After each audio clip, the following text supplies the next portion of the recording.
जो इस देश में जुल्म जाति का शिकार होते रहे, वो जातियां जिनको स्वाभिमान सम्मान के साथ जीने नहीं दिया गया, जिनको पढ़ने पढ़ाने आगे बढ़ने की आजादी भी नहीं थी, उनके जीवन में उजाला आया 26 जनवरी 1950 को।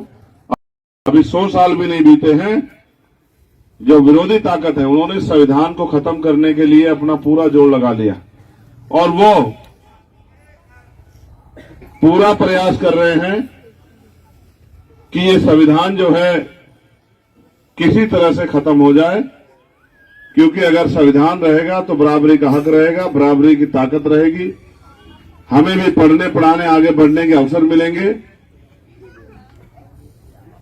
सब लोग नहीं चाहते कि गरीबों के घरों में उजाला आए, सब लोग नहीं चाहते कि गरीबों की जिंदगी में बदलाव आए। अगर चाहते तो आप बताओ, आपके घर इस बात की गवाही है कि क्या कभी किसी ने आपके टूटे हुए घरों को देखा? क्या कभी आप आज आपके घर आजादी के 75 साल बाद भी ऐसे हैं तो सोचो 20-30 साल पहले क्या हालात होंगे। मेहनत मजदूरी करके तमाम तरह की मुसीबतें सहके आप लोगों ने ये घर और कारोबार तैयार किए हैं। अब भी जो हुकूमत में बैठे लोग हैं वो चाहते हैं कि इन चीजों को भी आपसे छीन लिया जाए। पहले तो जो हमारे महापुरुष हुए हैं वो भी स्कूल में नहीं जा पाते थे, उनको भी स्कूल के बाहर बैठ के पढ़ना पड़ा बाबा साहब अम्बेडकर। फिर संविधान आया तो पाल, प्रजापति, सैनी, कश्यप, मौर्य, शाक्य, कुशवाहा, बिंद, राजभर, केवट मल्ला, यादव, जाट, गुर्जर, चमार, वाल्मीकि, पासी, धोबी, कोरी, खटीक के बच्चे को भी स्कूल में पढ़ने का अधिकार मिला। और सिर्फ पढ़ने का नहीं, नौकरी करने का, रोजगार करने का, खेती करने का, व्यापार करने का, देश दुनिया में घूमने का, ये सारा अधिकार दिए संविधान ने।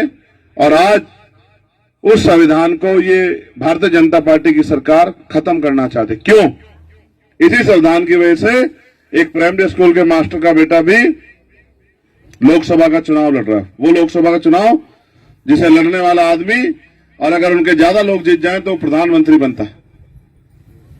ये चुनाव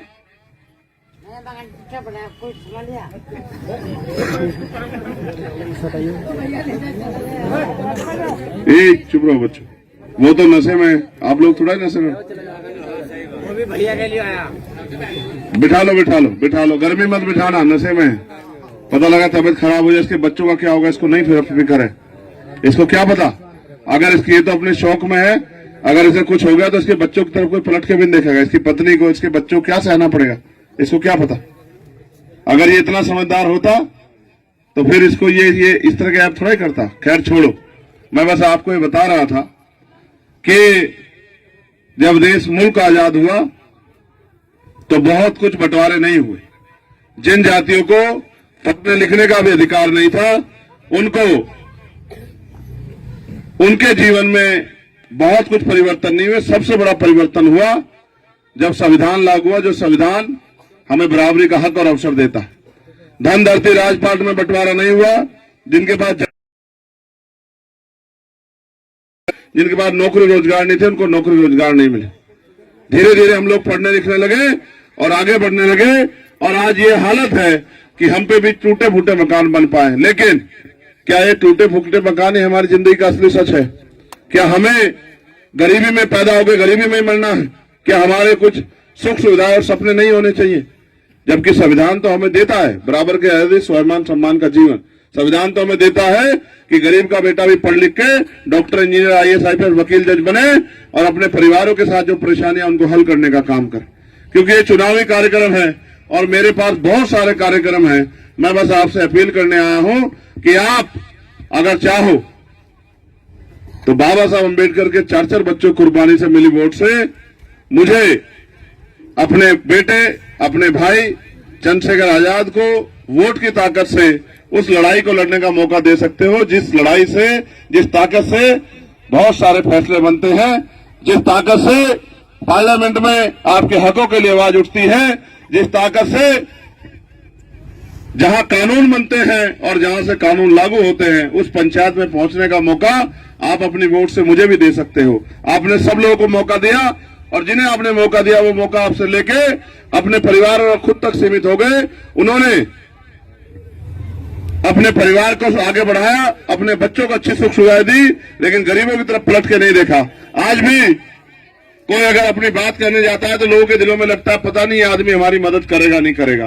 पता नहीं ये भी आदमी दूसरों को धोखा तो नहीं देगा। लेकिन सच ये है कि मैंने पिछले 11 साल के जीवन में इतनी लड़ाइयां लड़ी, कभी ये नहीं सोचा कि ये लोग मेरा साथ देंगे नहीं देंगे।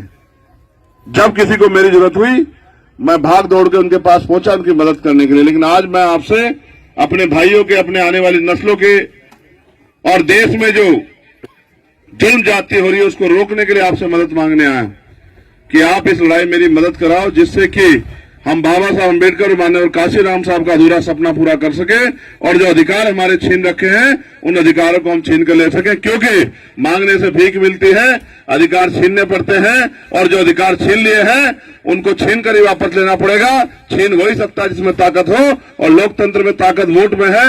आप जिसको वोट दोगे वही ताकतवर हो जाएगा, चाहे वो 20 किलो का आदमी हो या 100 किलो का आदमी। मैं आपसे मदद मांग रहा हूं, बताओ आप मेरी मदद करोगे नहीं करोगे? दोनों हाथ उठा के बताओ जो लोग मदद करेंगे। एक क्यों उठाया था? अच्छा बताओ, मदद करने के लिए हमारा निशान क्या है बताओ? इनको बताने दो, माओ बहनों को, इनको समझाना जरूरी है। बताओ क्या है हमारा निशान? कम आवाज आ रही है, जोर से बताओ। केतली, ये मेरा निशान है या आपका निशान है? तो फिर इसको वोट कौन देगा?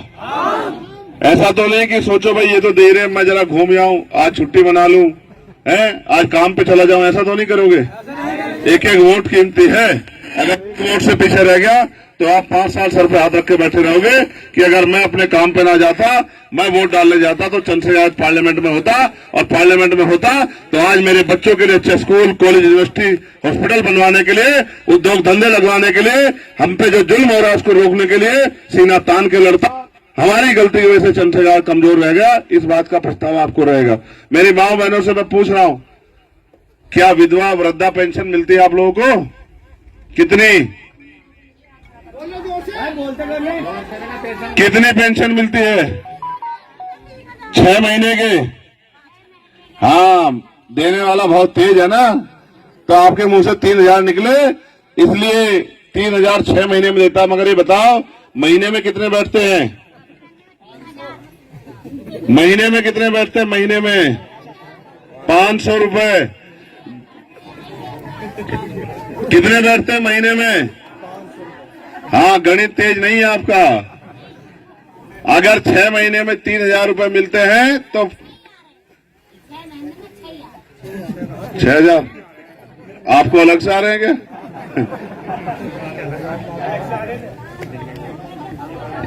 सुनो, 3000 रुपए आते हैं 6 महीने में, ठीक है। और मैं कह रहा हूं,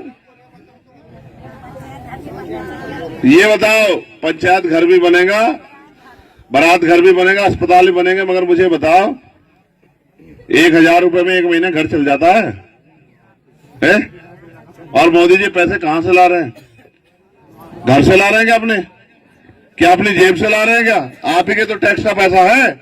जब 350 का सिलेंडर 1150 रुपए का देते हैं, 800 रुपए की जेब काटते हैं, वो किसकी कटती है? जो 150 रुपए का बिजली का बिल 600-700 रुपए का आता है, ये 500 रुपए की जेब कटती है, किसकी कटती है? आप नजीबाबाद जाते होंगे, नजीबाबाद जाते हो ना कस्बे में? कौन से कस्बे में जाते हो? कितना पैसा लगता है आज जाने का? 25 रुपए। जाने जाने का कितना पैसा लगता है? 5 साल पहले कितने पैसे लगते थे? ये जो 20 रुपए बढ़ के रोज, अगर एक बार जाओगे तो रोज के 20 रुपए कटेंगे, किसकी जेब से कट रहे हैं? 100 रुपए का सरसों का तेल 200 रुपए का होगा, किसकी जेब से कटा? 45 रुपए का पेट्रोल 100 रुपए का होगा, किसकी जेब से कटा? किसानों को कहा आय दुगनी करेंगे, किसानों की खाल खींच ली इन्होंने। एक किसान की आय जो है वो 27 रुपए है, और उसके ऊपर कर्ज है लाखों रुपए का। अगर अडानी अंबानी का करोड़ों रुपए कर्ज माफ करते हैं, 15-15 लाख करोड़ का, और गरीब का 500 रुपए का बिजली का बिल नहीं माफ करते। ये सरकार अमीरों की है। इन अमीरों की सरकार से सावधान रहना पड़ेगा और अपने बच्चों का भविष्य सोचते हुए अपने बीच के लोगों को ताकत देकर आगे बढ़ाना पड़ेगा। क्योंकि बाबा साहब अम्बेडकर वोट का अधिकार हमें शासन करने के लिए देके गए, किसका पिछलग्गू बनने के लिए नहीं। कि अब इनको वोट दे और ये लोग हमारी खाल खींचे, हमें गरीबी बेबसी में रहने के लिए मजबूर करें, हम पे जुल्म जाते अन्य अत्याचार करें, हमारी गरीबी का मजाक उड़ाएं, हमारे टूटे घरों को देख के अपनी गाड़ी में बैठ कर मुस्कुराएं कि देखो आजादी के 75 साल बाद भी हमने इनकी हैसियत नहीं बनने दी, इनको ऐसा ही बना के रखा। इसलिए आपसे कह रहा हूं, पहले हर साल 5-7 बच्चे नौकरी लगते थे गांव में, कोई पुलिस में जाता था, कोई रेलवे में जाता था, कोई आर्मी में जाता था, कोई पटवारी सेक्रेटरी बनता था, कोई मास्टर बनता था। अब बनता है क्या कोई? अब तो भर्ती बाद में आती है, पहले पेपर लीक हो जाता है। हुआ नहीं हुआ पुलिस का पेपर लीक? 400 बच्चे एक 400 रुपए एक बच्चे से लिए नहीं। और जब पेपर देने गया और माँ सोच रही थी, माँ ने दही खिला के भेजा चीनी डाल के कि जा बस एक नौकरी करके आ जाना, हमारे दिन बदल जाएंगे। जब गया पेपर दे के आया तो पता लगा पेपर लीक हो गया। 400 रुपए के हिसाब से 200 करोड़ रुपए सरकार ने इकट्ठे कर लिए और गरीब को वहीं मरने के लिए छोड़ दिया। इसलिए आपसे कह रहा हूं, अब आप इन अमीरों के चक्कर में मत पड़ो। अब आप अपने बेटे, अपने भाई चंद्रशेखर को ताकत देके उसको पार्लियामेंट भेजो, जो पार्लियामेंट में जाके वो आपके बच्चों के हितों के लिए वहां सरकार से लड़ सके। आप बताओ, क्या आपके क्षेत्र में एम्स जैसा हॉस्पिटल होना चाहिए नहीं होना चाहिए? बताओ। क्या कभी किसी नेता के मुंह से आपने सुना? नहीं। क्यों नहीं बोला वो? क्योंकि उनको क्या फर्क पड़ता है मरो या जियो। एक बारात घर को ही वो हो रही है, 50 घर तो घर बन जाएंगे। अपने घर के हालात तो देख ले, उस घर को तो देख ले, बारात घर का क्या करेगी? घर अपने आप एक घर सुरक्षित हो जाएंगे तो बारात घर भी हो जाएंगे। जिन पे अपने घर भी पक्के नहीं है वो क्या बारात घर के लिए लड़ रहे हैं? बारात घर बन जाएगा, सुन ले, तेरे बेटे को नौकरी मिल जाएगी ना, वही बनवा देगा बारात घर। तो फिर बारात घर, अब हमने हाथ फैला रखा है सबके आगे कि कुछ दे दो, कुछ दे दो, कुछ दे दो। हम अपनी ताकत क्यों नहीं बनाते? एक नहीं 50 बारात घर बनेंगे जब आप पे ताकत होंगी।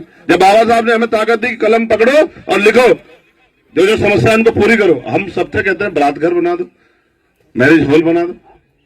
ये वोट इसलिए नहीं कि बारात घर बने, ये वोट इसलिए है कि हमारे बच्चों को रोजगार मिले, स्वाभिमान सम्मान का जीवन मिले।